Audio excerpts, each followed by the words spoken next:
አድርገው ከፍ አድርገው ስላልነዋል የመቤትን የማይጠፋ ፋኖሴ የመኖር እስትንፋስ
ከፍ አድርገው ስላልነዋል የመቤትን እኔስ ማርያምን ወዳታለሁ እኛም እንዳንተን ወዳታለን እኔስ ማርያምን ወዳታለሁ እኛም እንዳንተን ወዳታለን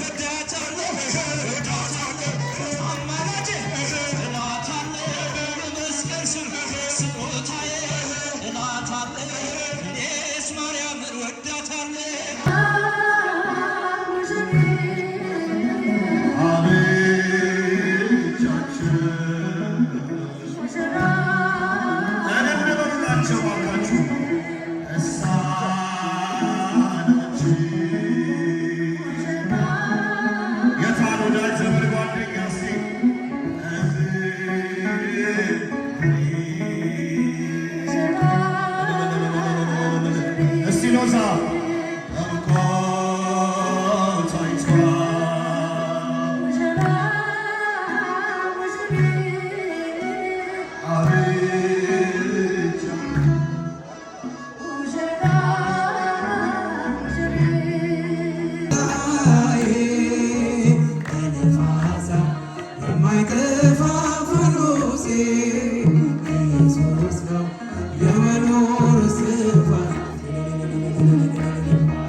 የሚጠብቀኝ ጌታ ነው።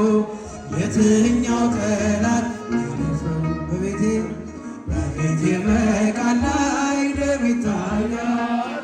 እኔን ከእግዚአብሔር ከቶ ማን ይለያል?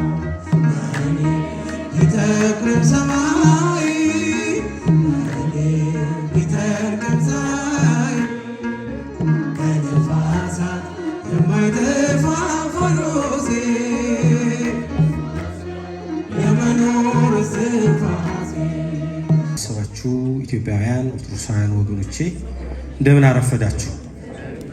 እንደምን አረፈዳችሁ?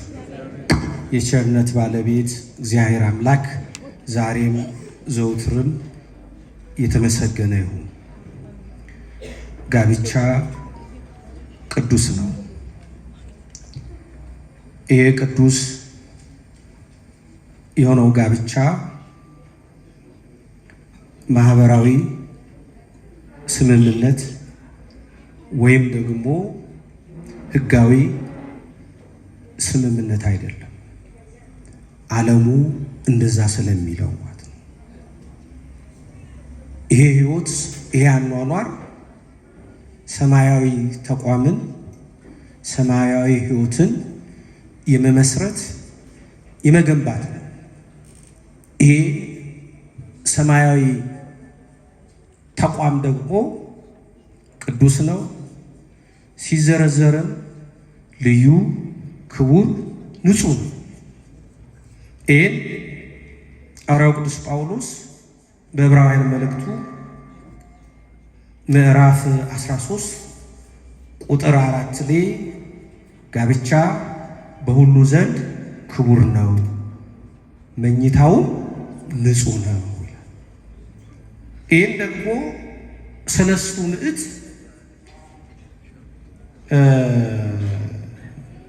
በውሳኔያቸው የጋብቻን ቅድስና የጋብቻን ንጽህና አትተው አብራርተው አስተምረዋል። ሐዋርያትም በአመክንዮአቸው እኛስ ጋብቻ ንጹህ ልደትም ርኩሰት እንደሌለበት እናምናለን ብለው አስተምረዋል። ጋብቻን ቅዱስ፣ ክቡር፣ ልዩ የሚያደርጉት በዋናነት 5 ምክንያቶች ናቸው። እነዚህም ባጭሩ ጠቅሼ ጊዜ ማጠቃለል። ስንት ምክንያቶች ናቸው? እስኪ አንዳንድ የትምህርትም ተማሩ ንገሩ። ስንት? 5 ምክንያቶች ናቸው። የመጀመሪያው ጋብቻን ቅዱስ የሚያሰኘው የእግዚአብሔር ስጦታነቱ ነው። ጋብቻ የሰው ፈጠራ አይደለም፣ የሰው ግኝት አይደለም። ሰዎች ተመራምረው ተጠበው ያገኙት ሳይሆን የሰው ልጅ ድቀት ከማግኘቱ በፊት በኃጢአት ከመውደቁ በፊት እግዚአብሔር የመጀመሪያ ስጦታ አድርጎ የሰጠው ጋብቻ ነው።